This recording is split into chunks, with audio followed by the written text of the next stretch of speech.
Hello ladies and gentlemen, and welcome back to my channel for another Hot Toys 1/6 scale Iron Man convention exclusive figure unboxing and review. Today we're taking a look at the stealth armor version of the Mark III.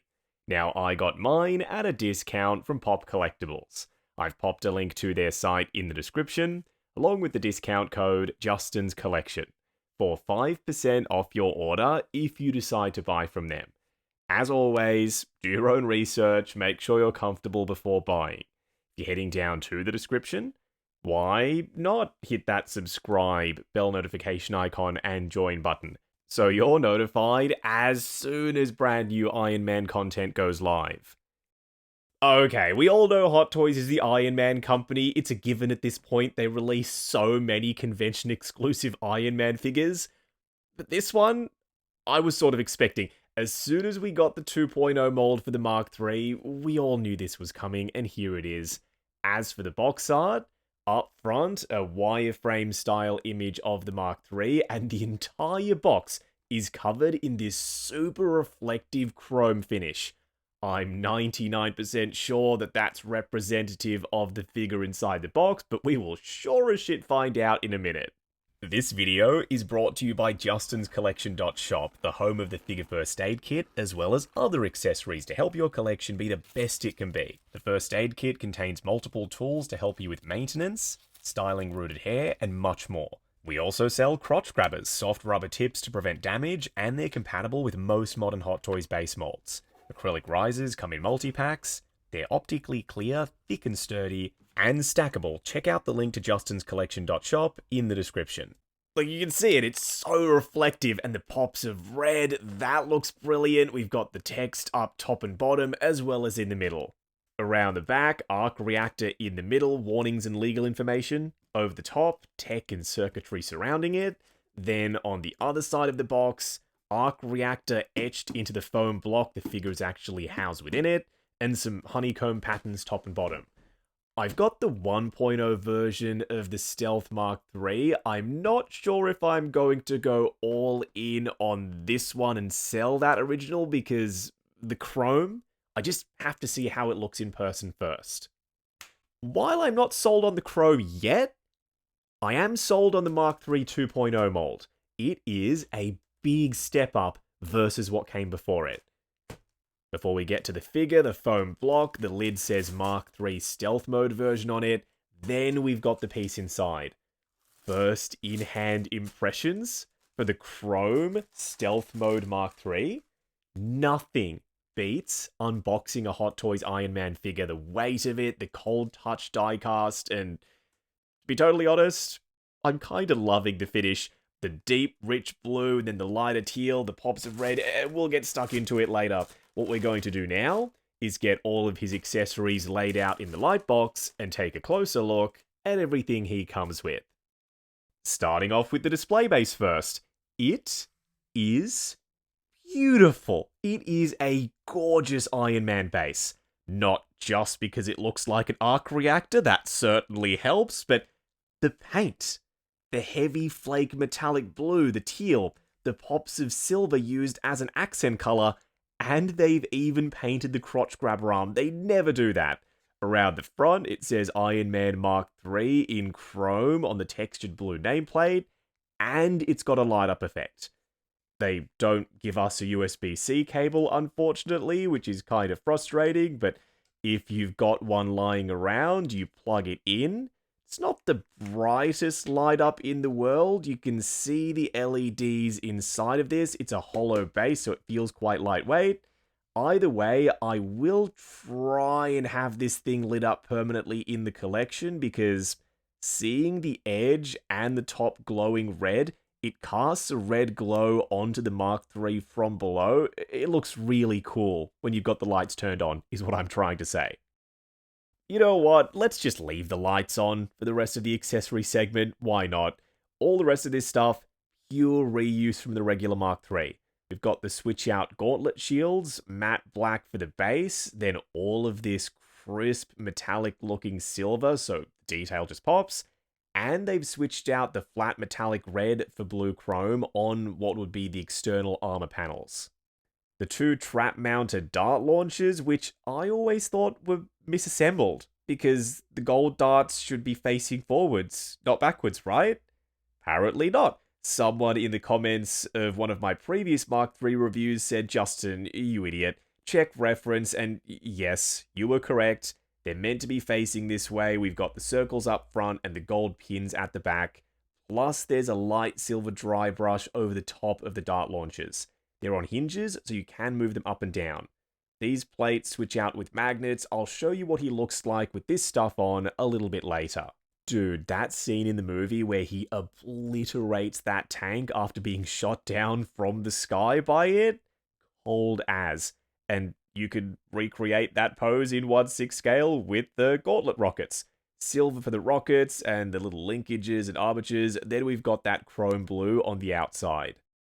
And lastly, the usual array of Iron Man hands, closed fists. They haven't painted the repulsor sections on these, unfortunately.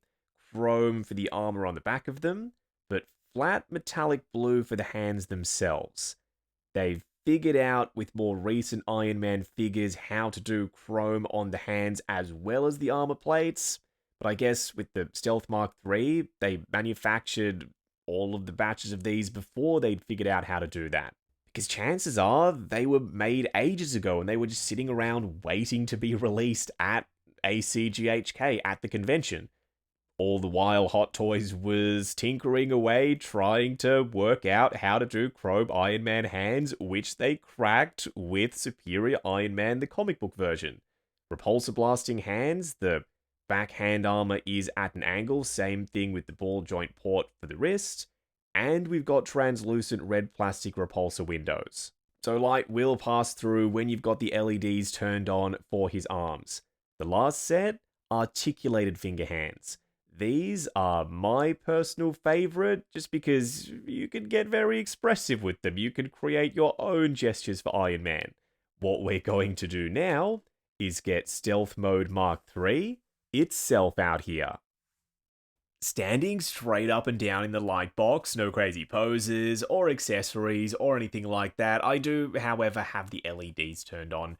I feel like he needs that red, the arc reactor and eyes to set off the blue. This figure is a masterpiece. Everything that was already great about the Mark III 2.0 mold, still great here, but made even better by the color scheme. The chrome, I thought was a fail. I didn't understand it. Now I have this guy in hand. Oh boy, I freaking understand it. The richness, how vibrant and saturated everything is, offset by the reflectiveness of the armor plates. It is truly one of the most special, one of the most visually interesting Iron Man figures I have ever seen from them. And I know I've said that before, but this time I mean it more than ever. You will see what I mean when you get this guy in hand. Up close and personal, kicking things off with me in the reflection of Iron Man's helmet. I'm sorry, I don't like to feature in my own videos. This isn't really that anyway, but you'll just have to try and ignore seeing me in the reflections. Iron Man's helmet, you can remove the faceplate. There's some sculpted, unpainted detail on the inside of it. No Tony Stark face there. That would have been nice to see. It's been a while since we've received an Iron Man helmet with a Tony Stark face inside of it. The contrasting ears are interesting. Normally, it's red for the outside, then gold or silver for the faceplate.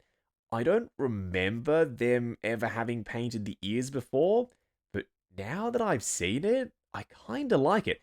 And they've hit the collarbone strut pieces, which I've always been a huge fan of, in that teal, so that plays into the faceplate color as well as those contrasting ears. I'm not sure if this is coming across on camera or not. I think it is. You can see this stuff right here. It's the silver panel lining. It's not actually painted to look that way. It's very clever the way they've done this. First, they vacuum metallized this figure in silver. Then they add the blue over the top. And they've used a fine razor thin layer of blue so that the edges, they're thin enough for the silver to show through. It's essentially free panel lining without having to add any silver back over the top. And it's everywhere on the edges of every single one of the panels. It helps add a lot of visual interest. You can still remove this chest plate, nothing to look at on the inside of it, but here on Iron Man's body there is. The rivets around the edge, they're exposed, the fully detailed arc reactor. We'll talk about the light up in more detail separately, but as you can see, I do currently have the lights turned on. Opening flaps around the back, of course. The bottom ones are larger than the top ones. We've got separate individual moving pieces, and you can flare out the real metal grills. They're thin, so they don't get in the way, and there's enough of a gap between them, the inside of the flaps and the body, so that when everything is collapsed, sits flush, but I don't think you're going to cause any damage or scuffing or paint rub when you push this stuff back down. It's pretty neat how they did this with the new Mark III mold. You can remove the bicep covers. There's sculpted and painted detail under there. But that's the battery compartment and the switch to turn on the LEDs on the ends of the wrist pegs. They've integrated it. They've almost made it a feature. Extending out the arms, there's some stuff to look at on the inside there. And the same thing can be said for the ab section. When you crunch Tony forward, this stuff reveals itself. It's not unpainted. There's a silver dry brush over it. So this sculpted detail work that is normally hidden 99% of the time, you are never going to see it. Even that, they've shown some love to. And they didn't stop there. These pieces flare out underneath the chest plate. They're fiddly to get to. Wedge your fingernail underneath them at the front, then you can pull them out and push them back. We've not spoken about the color yet. The teal is soft, it's relatively desaturated, but the main blue, I was so wrong in thinking the chrome was going to dial down the intensity of the blue. If anything, it's dialed it up because this thing is a feast for the eyes. The depth, how rich everything is. I cannot get enough of the color choice that they ended up going with for this main blue. Seeing the original versus this, you'll understand when we do the comparison. This one, I reckon, blows the 1.0 out of the water. I'm getting ahead of myself. Flaring out the hip skirts, you can then open up the flare canisters. That was terrible. There's sculpt work around the edge. It's not painted. Them using that technique with the silver chrome and the blue over the top. The silver shows through around the edge of the flare bits, so they've gotten away with not painting them. They still look like they're painted, is what I'm trying to say. The legs, I don't need to comment on the proportions or the look of the Mark III, surely, because this is just the Mark III in a different color scheme. They've not changed anything about it. Not that they needed to, because the Mark III 2.0 was already almost perfect. We've got some metallic blue instead of the chrome in the high traffic joint areas around the back of the legs and in the elbows, plus you already know about the hands. Is it annoying to see a few spots where there's metallics instead of chrome? Yes, but it's not super prominent and it's not super visible, so it doesn't ruin this piece for me. You know what almost does? This. To get to the light up for the legs, you need to pull off this panel and it feels so freaking scary. The little clips, the pegs, none of it comes across sturdy. This panel should have been on a magnet.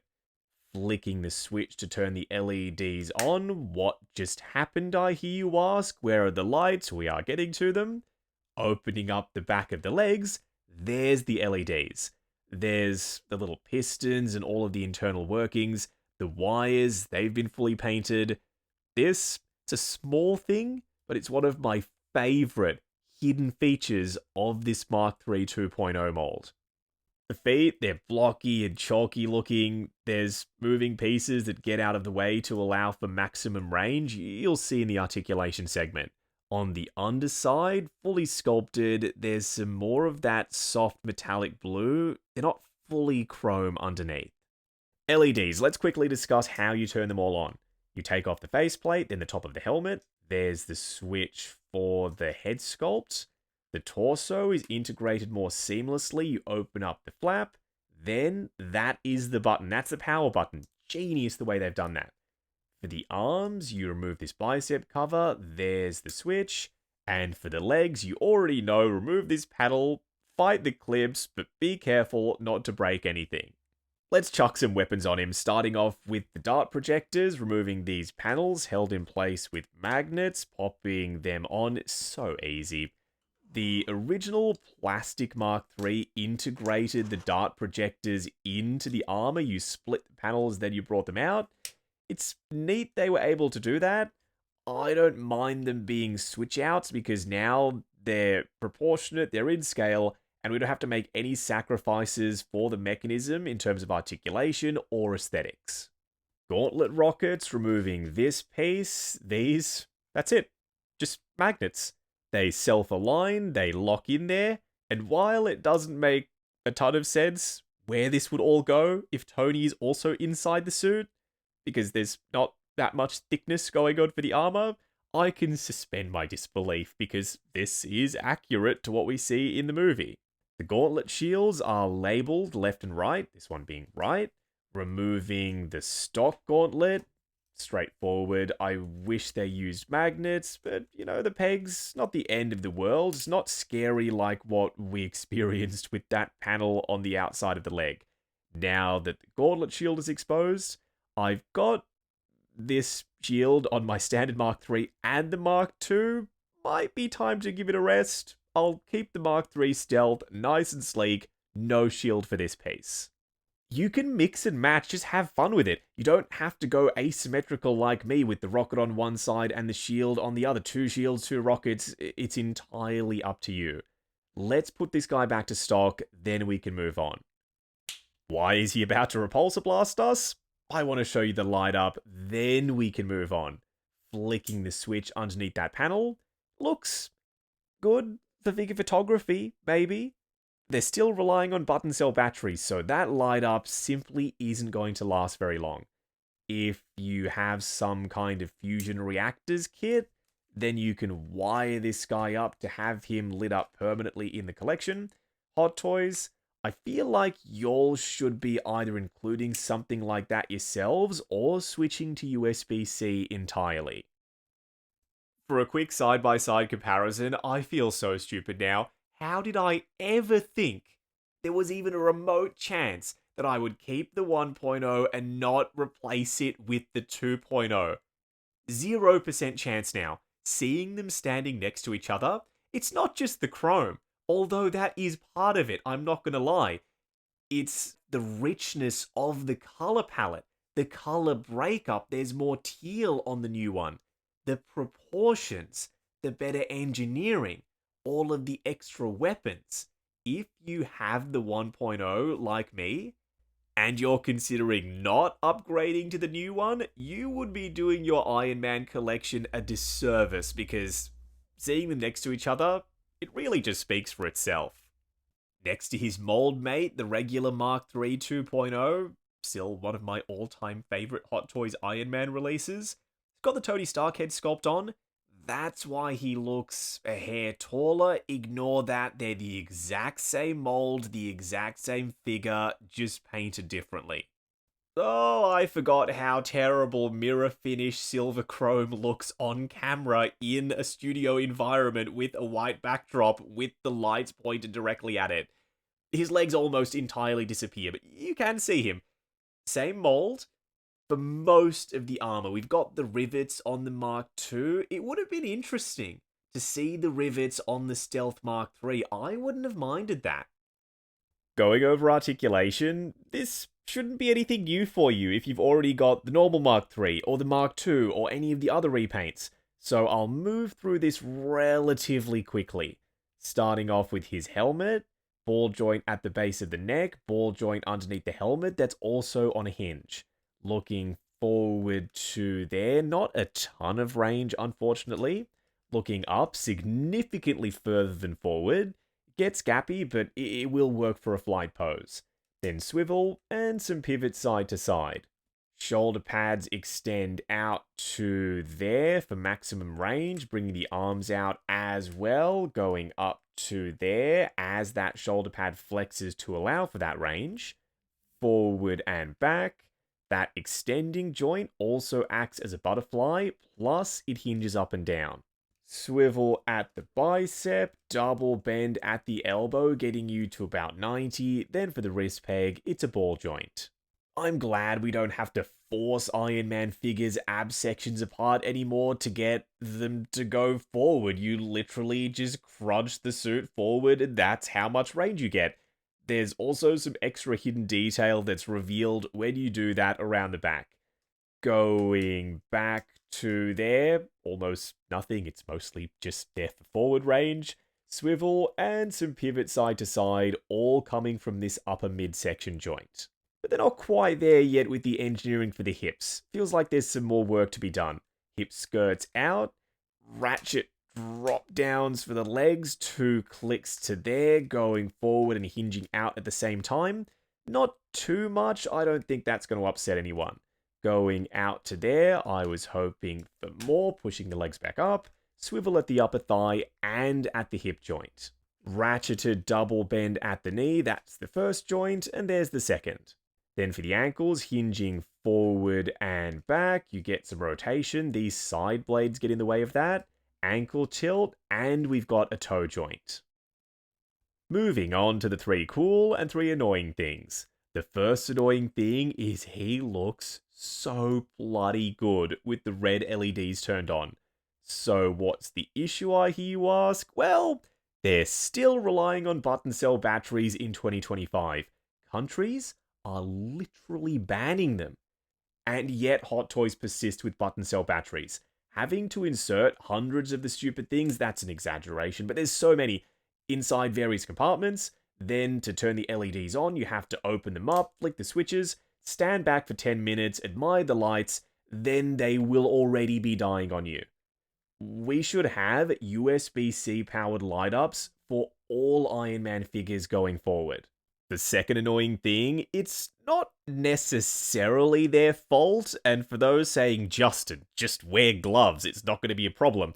He's already slippery. With white gloves on, he would be even more slippery. I'd have dropped him 1,000 times over by now. Yes, it would have been funny, but not ideal for a piece like this. The fingerprints. They could put an oleophobic coating over the chrome finish, which is a very common thing to do for chrome vacuum metallized bits like this. That way, it wouldn't eliminate fingerprints entirely, but it would certainly reduce them.